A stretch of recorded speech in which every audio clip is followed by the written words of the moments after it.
Oke, eh, Assalamualaikum warahmatullahi wabarakatuh. Selamat sore, Bapak Baik dan teman-teman semuanya. Di sore hari ini, kami akan mempresentasikan atau memaparkan eh, materi yang sudah dikerjakan oleh kelompok kami. Di sini kami akan memaparkan tentang penempatan jasa di dalam pasar yang kompetitif. Sebelum masuk ke inti materi, izinkan kami untuk memperkenalkan diri kami terlebih dahulu. Boleh next slide. Oke, di kelompok kami beranggotakan Nabila Nidita, lalu ada Tasya Soleha, Wulan Suminar, Rida Queen Mutiara, dan ada saya sendiri, Stefanus. Boleh di next slide. Oke, untuk uh, materi awal ini akan dijelaskan oleh rekan saya. Baik, yang pertama itu ada konsep positioning dalam jasa. Jadi pengertian positioning menurut ahli, menurut Heibing dan Cooper 1997, positioning adalah upaya membangun persepsi produk yang dimiliki di dalam pasar, sasaran relatif terhadap persaingan. Pengertian positioning secara umum, positioning dalam konteks jasa merujuk pada strategi pemasaran yang bertujuan untuk membentuk persepsi unik di benak konsumen tentang suatu layanan.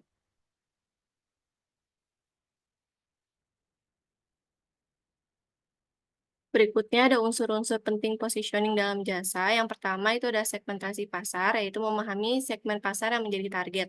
Yang kedua, analisis pesaing, yaitu membantu dalam menentukan bagaimana layanan yang ditawarkan dapat dibedakan dari pesaing. Yang ketiga, ada pemilihan posisi. Hal ini bisa mencangkup posisi sebagai pemimpin kualitas, pemimpin harga, atau berfokus pada segmen pasar tertentu. Yang keempat, keunggulan bersaing dapat berupa kualitas pelayanan, inovasi, harga, atau faktor lain yang membuatnya unik. Yang kelima, ada komunikasi efektif, yaitu membantu membangun citra perusahaan atau merek atau produk.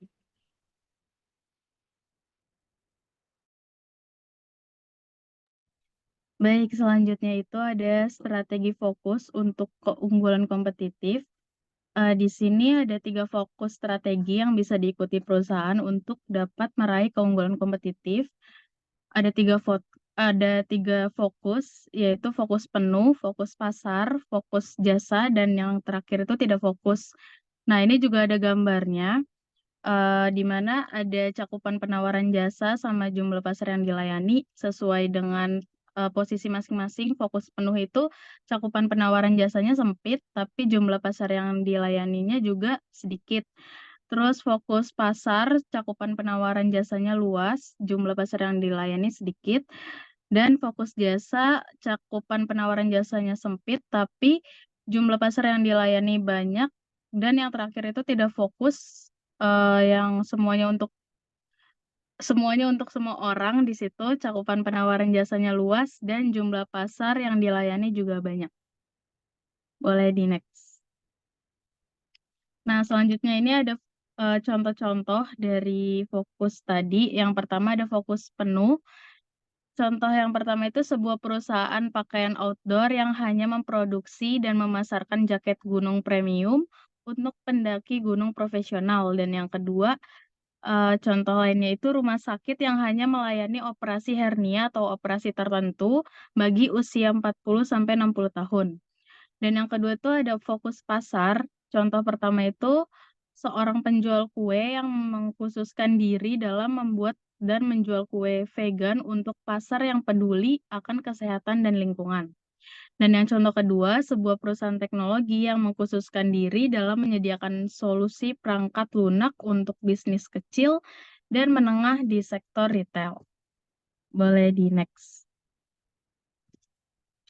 Nah, yang ketiga itu ada fokus jasa.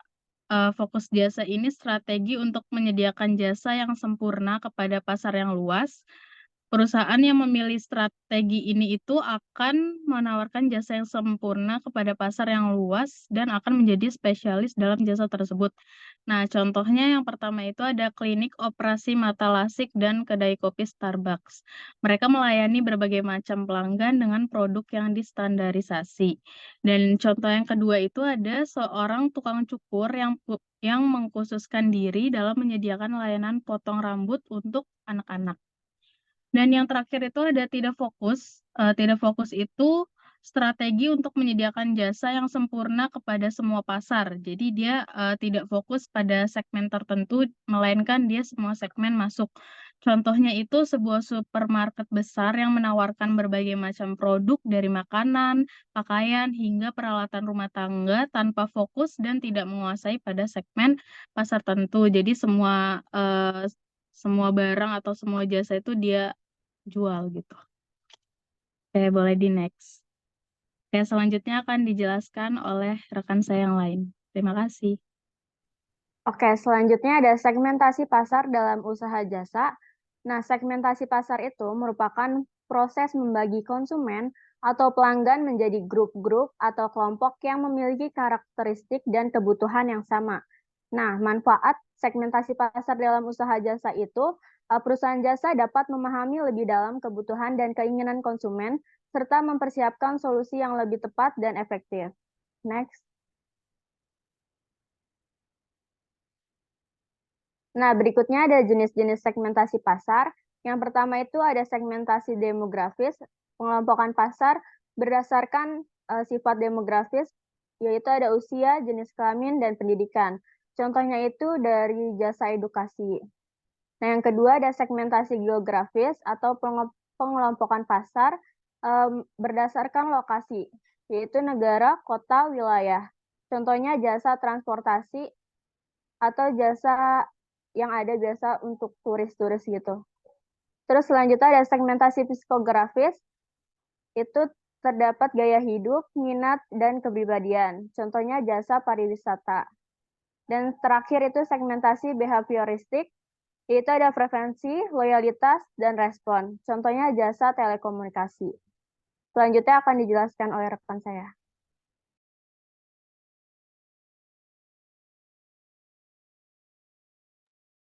Oke, kita sekarang masuk ke peta positioning untuk merencanakan strategi kompetitif. Jadi, apa sih itu peta positioning? Jadi, alat yang digunakan untuk positioning kompetitif itu yaitu adalah peta positioning. Jadi, peta positioning itu sebagai alat yang bisa dipakai buat merencanakan strategi kompetitif gitu. Terus, ini gunanya apa? Gunanya buat memungkinkan kita mengamati posisi yang diduduki oleh suatu suatu merek atau suatu brand dibandingkan dengan brand lainnya. Eh, kita bisa membandingkan gitu.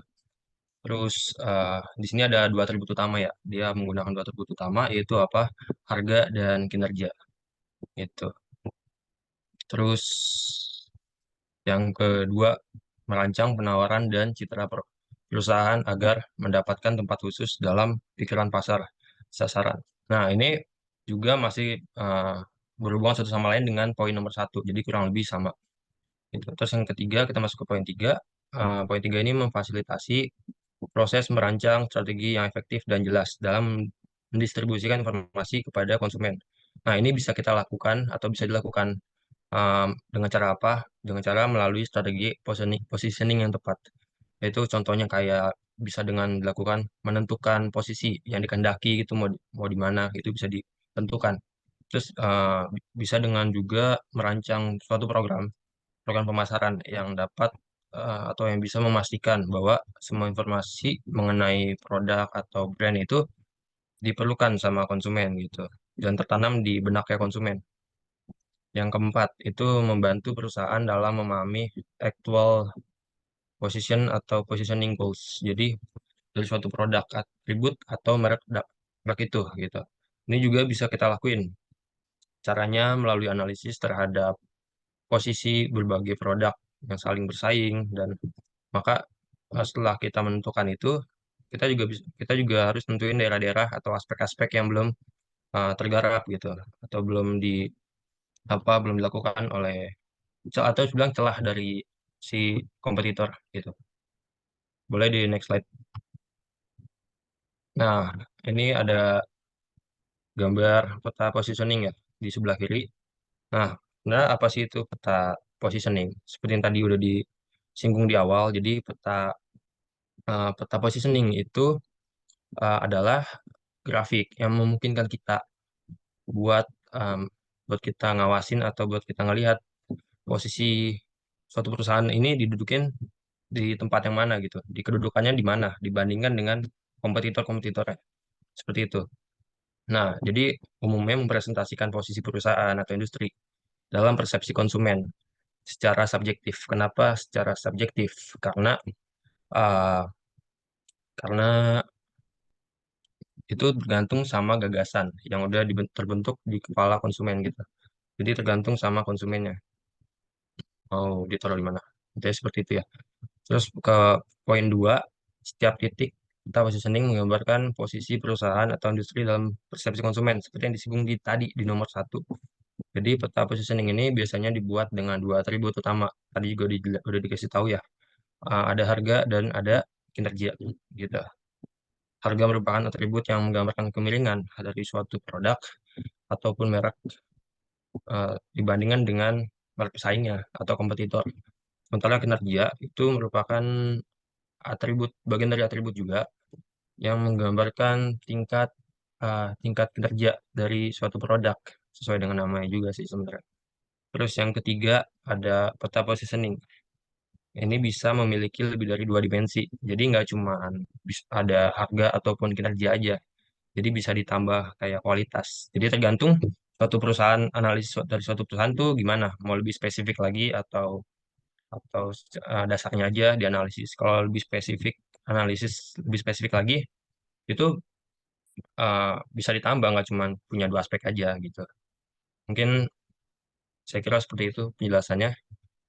Selanjutnya boleh next slide. Oke, selanjutnya akan dipaparkan oleh teman saya. Makasih. Oke, selanjutnya ini ada contoh aplikasi peta positioning di pasar kompetitif. Jadi ini contoh nyatanya. Tadi Stefanus udah bikin petanya. Nah, pada company A, saya mau ambil contoh di Hotel Mulia Senayan, Jakarta Pusat. Jadi dia bisa dibilang ternilai high quality dan high price. Nah, dibuktikan dengan pernyataan yang ada di sumber ini yang saya cantumkan. The Duke Site dibanderol dengan harga mencapai 175 jutaan per malamnya. Kamar ini memiliki luas 595 meter, interior yang sangat mewah, kamar mandi berlapis emas 24 karat. Jadi bisa kita nilai kalau misalnya dia tuh high quality gitu ya. Karena kamar mandinya aja berlapis emas 24 karat dan high price juga karena per malamnya 175 jutaan. Oke. Oke, selanjutnya pada company B ada high quality namun low price. Nah, ini saya mengambil contoh di Hotel The Hook Residence di Jakarta Timur. Dengan pernyataan seperti ini.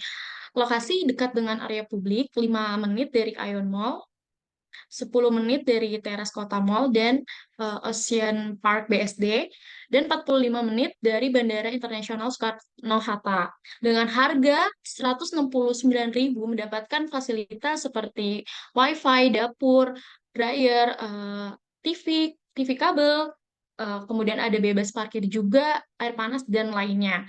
Jadi, kita bisa nilai kalau harganya cuma 169.000 per malamnya, tetapi kita bisa dapat high quality gitu dengan fasilitas-fasilitas yang disediakan. Oke, selanjutnya pada company C ada low quality namun low price juga. Ini saya mengambil contoh di Hotel Mercure Jakarta Batavia di Jakarta Barat. Jadi saya mengambil pernyataan dari sumber yang ada di bawah ini. Ada konsumen menyampaikan, saya sangat terkejut dengan hotel ini. Kamarnya sangat kotor dan memiliki bau tidak sedap di seluruh lantai. Manajemen hotel ini sangat buruk. Fasilitas pun sangat-sangat buruk, kata salah satu penginap. Oke.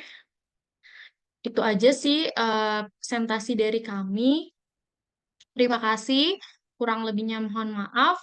Jika ada pertanyaan, kritik, atau saran, boleh komen di kolom YouTube. Kami dari kelompok 5,